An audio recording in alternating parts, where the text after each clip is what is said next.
نحمده ونصلي ونسلم على رسول الكريم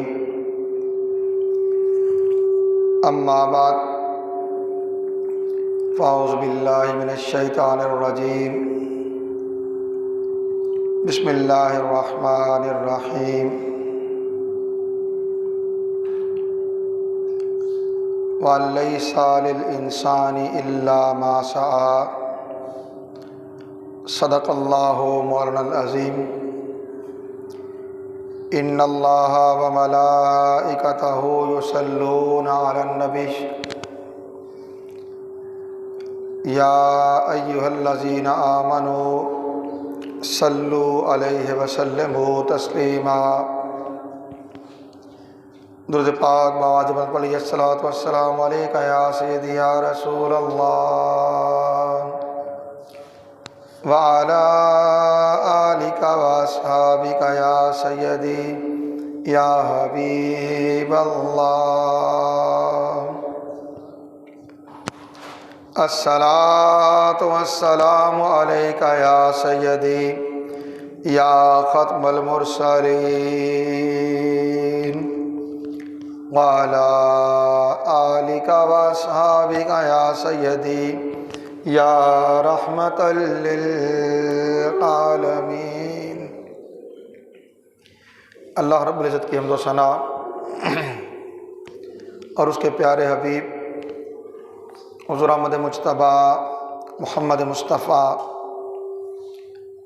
علیہ طیب والثناء کی بارگاہ بے کس پناہ میں ہدیہ درود و سلام کے بعد حاضرین و سامعین محترم، اللہ رب العزت کا بے پایاں فضل و احسان ہے جس کی توفیق سے ہم جمعۃ مبارک کی ان بابرکت ساعتوں میں اللہ کے گھر میں حاضر ہیں۔ عنوان گفتگو کے طور پہ قرآن حکیم کی ایک معروف اور مختصر آیت کریمہ تلاوت کرنے کا شرف حاصل کیا، جس میں اللہ رب العزت نے حضرت انسان کو مخاطب کرتے ہوئے یہ تعلیم ارشاد فرمائی وَلَيْسَ لِلْإِنسَانِ إِلَّا مَا سَعَى، اور یہ کہ انسان کو عدل میں وہی کچھ ملے گا جس کی اس نے کوشش کی ہوگی۔ رہا فضل تو اس پر کسی کا حق نہیں ہوتا، وہ محض اللہ تعالیٰ کی عطا اور اس کی رضا ہوتی ہے، وہ جسے جتنا چاہے عطا کر دے، جتنا چاہے عطا کر دے۔ عدل یہ ہے کہ جو جتنی کوشش کرے گا، جتنی جستجو کرے گا، جتنی محنت کرے گا، جتنی سعی و کاوش کرے گا، اسی کے مطابق اس کو عطا ہو جائے گا۔ اور پھر اس کام کو جو ہم اگر رزق حلال کے کمانے کی نسبت ہی لے لیں، حق تعالیٰ نے عبادت قرار دیا۔ معروف آیت ہے وَمَا خَلَقْتُ الْجِنَّ وَالْإِنسَ إِلَّا لِيَعْبُدُونَ، میں نے جنات اور انسانوں کو صرف اس لیے پیدا کیا کہ وہ میری بندگی کریں، کہ وہ میری بندگی کریں۔ اگر ہم بندگی، نماز، روزہ، حج، زکوٰۃ، انہی امور کو لے لیں جو کوئی فرائض دین ہیں، تو پھر ان اوقات کے سوا باقی زندگی اس کا کوئی محل نہیں بنتا۔ جو باقی زندگی بسر کرنا ہے وہ بھی اگر سچائی کے ساتھ، امانت و دیانت کے ساتھ، اخلاص کے ساتھ بسر ہوگی اور بندہ اپنے معاش کے لیے تگ و دو کرے گا، محنت کرے گا، وقت لگائے گا، اپنی ذہنی محنت، اپنی جسمانی محنت، ہر دو میں سے جو کچھ اس کے پاس ہے اسے استعمال کرے گا، اللہ تعالیٰ اسے عطا فرمانے والا ہے، اس کی محنت کے مطابق اسے عطا فرما دے گا۔ یہ عدل ہے۔ فضل اس کے سوا ہے کہ وہ جسے جو چاہے عطا کر دے، اس سے کوئی پوچھنے والا بھی نہیں ہے۔ اور پھر یہ کہ دنیا میں بندہ کسب معاش کے لیے جتنی تگ و دو کرتا ہے وہ عین اللہ تعالیٰ کے حکم کی تعمیل ہے۔ حق تعالیٰ نے ارشاد فرمایا وَلَا تَنْسَ نَصِيبَكَ مِنَ الدُّنْيَا، دنیا میں اپنا حصہ لینا نہ بھولو، دنیا میں اپنا حصہ لینا نہ بھولو۔ وَأَحْسِنْ كَمَا أَحْسَنَ اللَّهُ إِلَيْكَ وَلَا تَبْغِ الْفَسَادَ فِي الْأَرْضِ إِنَّ اللَّهَ لَا يُحِبُّ الْمُفْسِدِينَ۔ دنیا سے اپنا حصہ نہ بھولو اور تو لوگوں سے ویسے ہی احسان کر جیسا اللہ نے تجھ پر احسان کیا ہے۔ ملک میں ظلم، ارتکاز دولت، استحصال کی صورت میں، فساد انگیزی کی صورت میں فتنے کی راہیں تلاش نہ کرتے رہو، کیونکہ اللہ تعالیٰ فساد بپا کرنے والوں کو پسند نہیں کرتا۔ اور پھر اس سے بڑھ کر اور کیا ہو؟ سورہ جمعہ اللہ تعالیٰ نے ارشاد فرمایا فَإِذَا قُضِيَتِ الصَّلَاةُ فَانتَشِرُوا فِي الْأَرْضِ وَابْتَغُوا مِنْ فَضْلِ اللَّهِ۔ پھر جب تم نماز ادا کر چکو، نماز ہو جائے تو زمین میں پھیل جاؤ، منتشر ہو جاؤ اور اللہ کا فضل، اس کا رزق تلاش کرو۔ وَاذْكُرُوا اللَّهَ كَثِيرًا لَعَلَّكُمْ تُفْلِحُونَ، اور اللہ کو کثرت سے یاد کرو تاکہ تم فلاح پا جاؤ۔ اس کا مطلب یہ ہے کہ اگر کوئی شخص اعلیٰ سے اعلیٰ محنت و مزدوری کرنے والا ہے، ذہنی کاوش جستجو کرنے والا ہے، یا ہاتھ سے، جسم سے، اپنی محنت سے کچھ بھی مزدوری کرنے والا ہے، حق تعالیٰ اس کے ہر کام کو عبادت قرار دیتی ہے۔ اس کا ہر کام عبادت ہے، شرط اخلاص نیت، امانت و دیانت، اور جو کام کر رہے ہیں اس میں غفلت، کاہلی، سستی، بدنیتی، یہ چیزیں نہ ہوں۔ یہ چیزیں آ گئیں تو رزق حلال میں بھی آمیزش آ گئی بدنیتی کی، اور حلال بھی حرام ہو گیا۔ اور اگر نیت اچھی ہے، درست ہے، تو خاص ذہنی، علمی، تحقیقی کاوش ہے وہ بھی عبادت، جسمانی کاوش ہے تو وہ بھی عبادت۔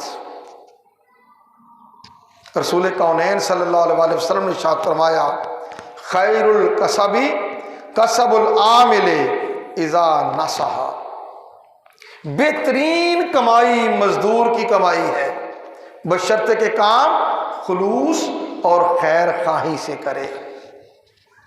جس کے لیے وہ سروسز دے رہا ہے وہ اس کا بھلا چاہے،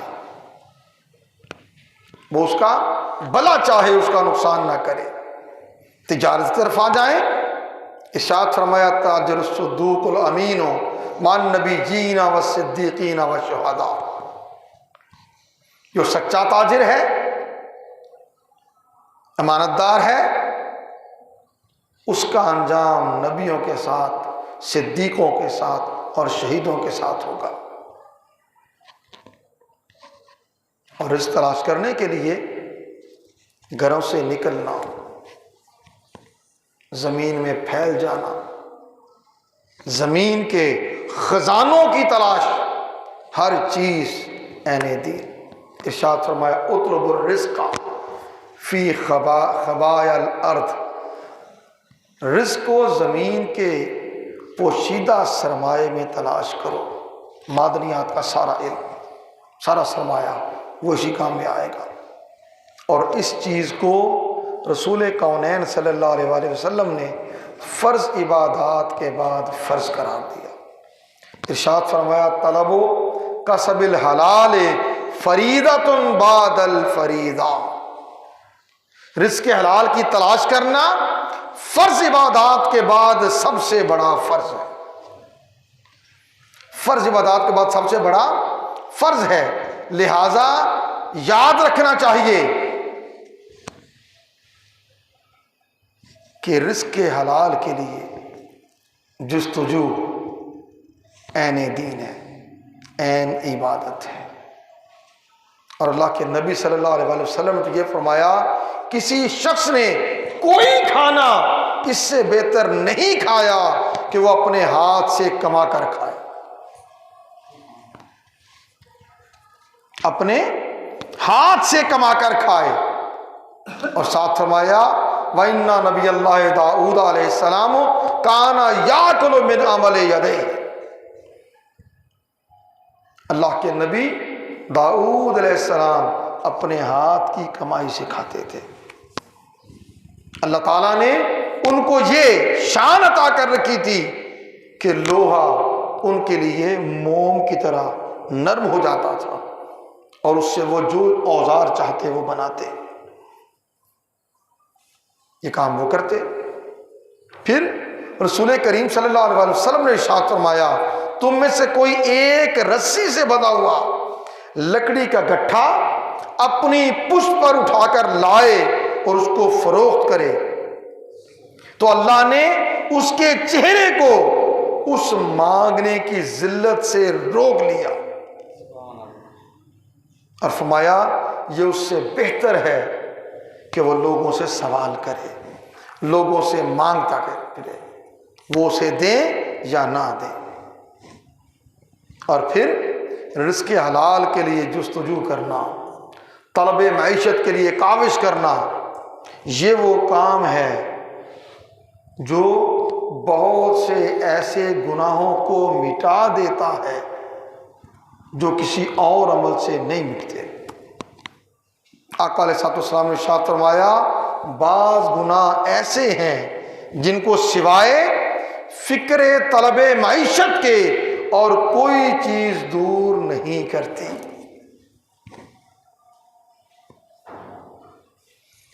اللہ اکبر۔ اور پھر جو شخص اپنے ہاتھ کی کمائی سے کھاتا ہے وہ اپنی ذات پر خرچ کرے، اپنے اہل خانہ پر خرچ کرے، اپنی اولاد پر خرچ کرے، اپنے خادم پر خرچ کرے، یہ سب کا سب آقا علیہ الصلوۃ والسلام نے فرمایا یہ صدقہ ہے، صدقہ نیکی۔ یعنی یہ سوچنا کہ میری کمائی میں سے صدقہ وہی ہے جو میں نے اپنے گھر والوں کو چھوڑ کر دوسروں پر خرچ کر دیا، ایسا نہیں ہے، ایسا نہیں ہے۔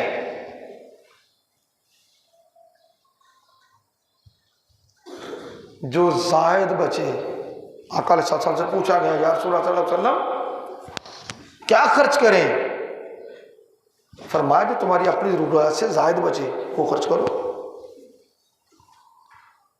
اپنی ضرورت سے زائد بچے وہ خرچ کرو۔ اولاً کیا ہے؟ اپنے اہل خانہ کی معاشی کفالت، اور یہ بھی عبادت ہے۔ آقا نے تو یہ بھی ارشاد فرمایا کہ بہترین صدقہ یہ ہے کہ کوئی شخص اپنے ہاتھ سے لقمہ توڑ کر اپنی بیوی کے منہ میں ڈالے، اپنے ہاتھ سے لقمہ توڑ کر اپنی بیوی کے منہ میں ڈالے، یہ بہترین صدقہ ہے۔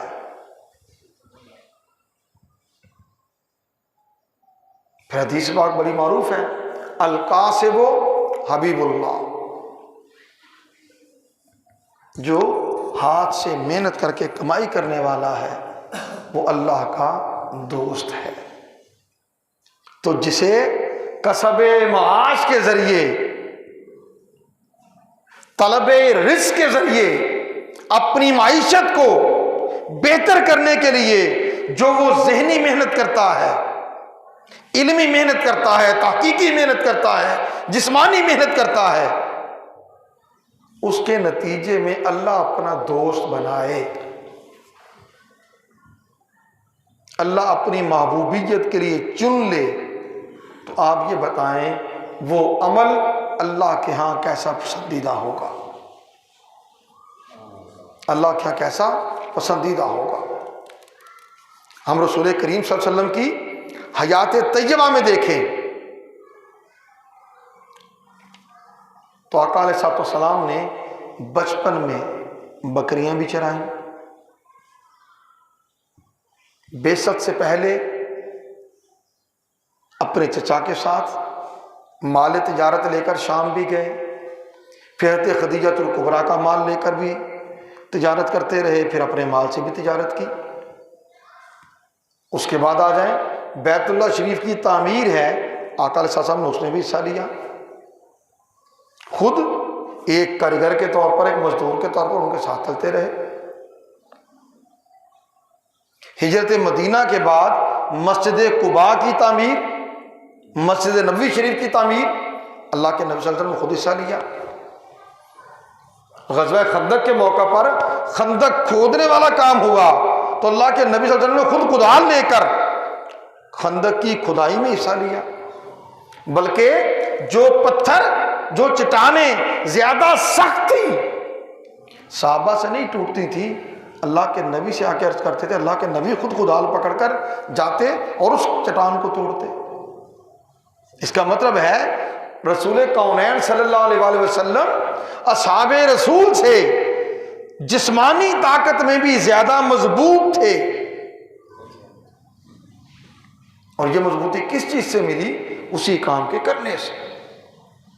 پھر رسول کریم صلی اللہ علیہ وسلم نے اپنے ہاتھوں سے اپنے کپڑوں کو پیوند بھی لگایا، اپنے کپڑوں کو پیوند بھی لگایا، اپنے ہاتھوں سے اللہ کے نبی صلی اللہ علیہ وسلم نے اپنے ٹوٹے ہوئے جوتے بھی مرمت کیے۔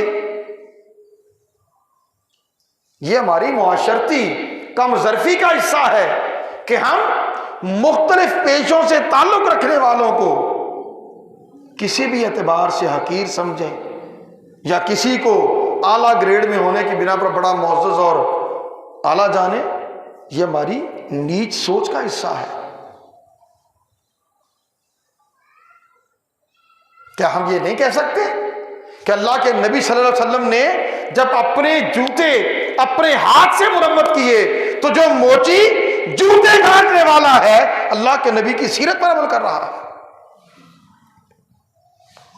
آپ نے پیوند لگائے تو کیا درزی جو لوگوں کے کپڑے سلائی کرتا ہے اور اپنے لیے رزق حلال کی جستجو اور کوشش کرتا ہے، وہ اللہ کے نبی کی سنت پر عمل کر رہا ہے، آپ کی سیرت پر عمل پیرا ہو رہا ہے۔ اب آئیے کچھ دیگر انبیاء کی بات کر لیں۔ حضرت آدم علیہ السلام کھیتی باڑی کیا کرتے تھے، کھیتی باڑی۔ حضرت نوح علیہ السلام بڑھئی تھے، لکڑی کا کام کرنے والے تھے، لکڑی کے کاریگر، فرنیچر۔ قرآن کریم میں اپنے ہاتھوں سے ان کے کشتی بنانے کا ذکر بھی موجود ہے۔ حضرت داؤد علیہ السلام لوہے کا کام کرتے تھے اور اپنے ہاتھ سے لوہے کی زرہیں بناتے اور دیگر آلات حرب بناتے۔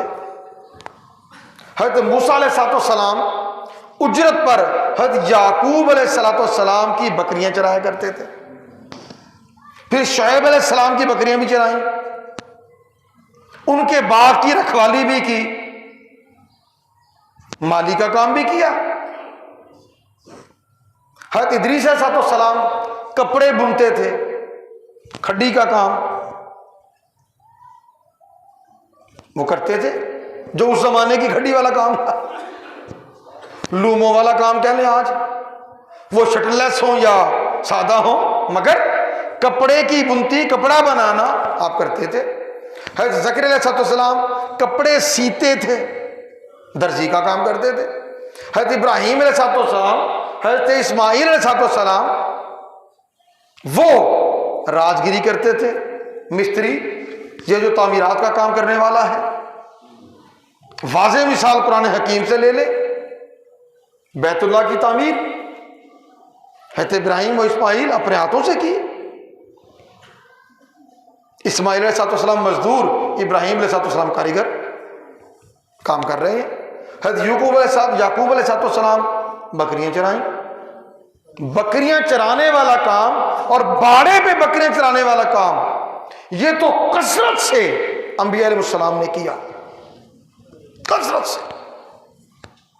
اور پھر اگر ہم صحابہ کرام کی بات کریں تو ابو بکر صدیق رضی اللہ تعالیٰ عنہ خلیفۃ الرسول بن گئے، اس کے بعد بھی محنت و مشقت سے کبھی جی نہیں چرایا۔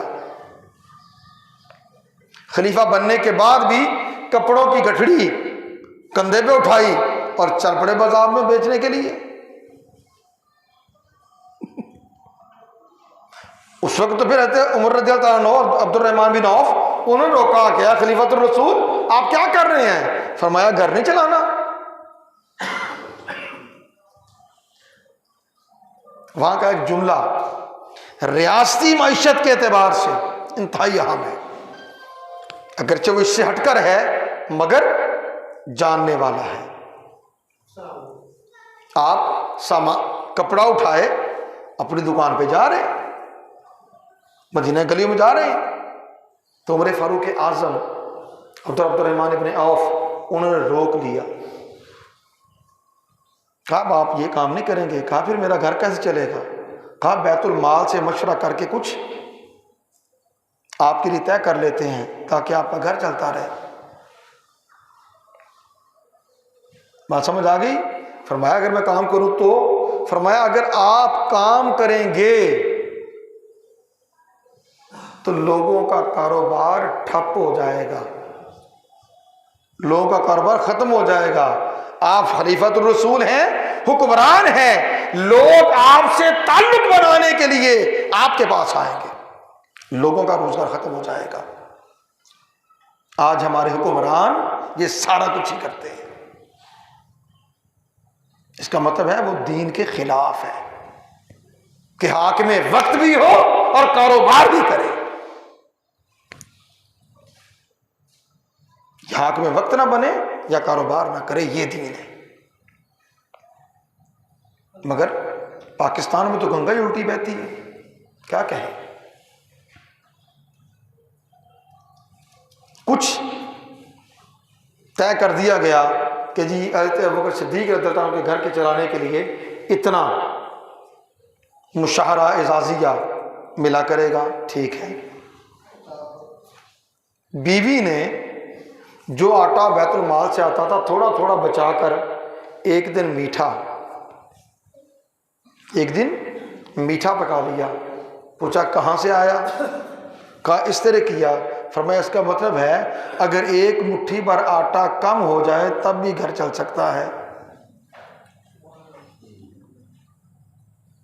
اعزازیہ مشاہرہ تھوڑا ہوا، صحابہ نے کہا اس سے آپ کا گھر نہیں چل سکے گا۔ فرمایا اگر میرا گھر اس سے نہیں چل سکے گا، نہیں، آپ نے فرمایا کہ میرا مشاہرہ اتنا ہوگا جتنا ایک مزدور کی مزدوری ہوتی۔ کہا آپ کا گھر نہیں چلے گا؟ فرمایا آپ کا گھر نہیں چلے گا تو پھر میں مزدور کی مزدوری میں اضافہ کروں گا۔ کوئی سوچتا ہے کہ دین نے کیسے روشن مینار دیے ہیں اور ہم صرف زبانی جمع خرچ کے سوا کچھ بھی نہیں کرتے۔ حضرت عمر، حضرت عثمان غنی تجارت کیا کرتے تھے۔ حضرت علی مرتضیٰ رضی اللہ تعالیٰ عنہ اپنی شادی کا ولیمہ، اس کی تیاری کے لیے جنگل میں گئے، گھاس پھوس کاٹ کر لائے، وہ بیچی اور ولیمہ کیا۔ حضرت فاطمہ زہرا سلام اللہ علیہا گھر میں چکی پیس کر آٹا بنایا کرتی تھی گندم کا۔ عبد الرحمن ابن عوف بازار میں کاروبار کرتے تھے۔ حضرت ابو ایوب انصاری کھڈی پر کپڑا بنا کرتے تھے۔ صہیب رومی لوہے کا کام کرتے تھے۔ حضرت یاسر لکڑی کا کام کرتے تھے. بزرگان دین کو لے لیں تو بڑے بڑے نام جتنے بھی ہیں وہ اپنی دین کی خدمت کے ساتھ باقی روزگار بھی کیا کرتے تھے. کسی کے پاس کوئی مسند آ گئی، کوئی ذمہ داری آ گئی تو پھر ریاست ان کا مشاہرہ بھی لگاتی. تعلیمی ادارہ چلا رہے ہیں تو ریاست بہت بڑا رقبہ تعلیمی ادارے کے نام کرتی. کس لیے؟ ادارے کو محتاجی نہ ہو، اساتذہ کا مشاہرہ بھی چلے، محتمم کا سسٹم بھی چلے، بچوں کے طلباء کو بھی دروازے دروازے میں مانگنا نہ پڑے جا کے. ہمارے یہاں ہر اعتبار سے گنگا ہی الٹی بہتی. بات ختم کر رہا ہوں، دنیا کا کوئی کام حقیر نہیں ہے، کوئی کام حقیر نہیں ہے. نیت اچھی ہو، اخلاص ہو، جد و جہد کریں، جس کا کام کر رہے ہیں اس کا بھلا چاہیں. ہر کام عبادت ہے. آپ اپنا پیٹ پالنے کے لیے روزی کماتے ہیں، اپنے بیوی بچوں کے پیٹ پالنے کے لیے، ان کی ضروریات کی کفالت کے لیے کچھ بھی کرتے ہیں، آپ کا ہر عمل عبادت ہے. سو بجائے اس چیز کے ہاتھ پھیلایا جائے، دوسروں کی طرف للچائی نظر سے دیکھا جائے. علامہ اقبال نے کہا تھا، اپنی دنیا آپ پیدا کر اگر زندوں میں ہے. اللہ تعالیٰ نے صلاحیتیں دی ہیں، ان کو استعمال کر. رازق وہ ہے، کوئی بندہ رازق نہیں ہے، وہ وسیلہ ہو سکتا ہے. وما علینا الا البلاغ.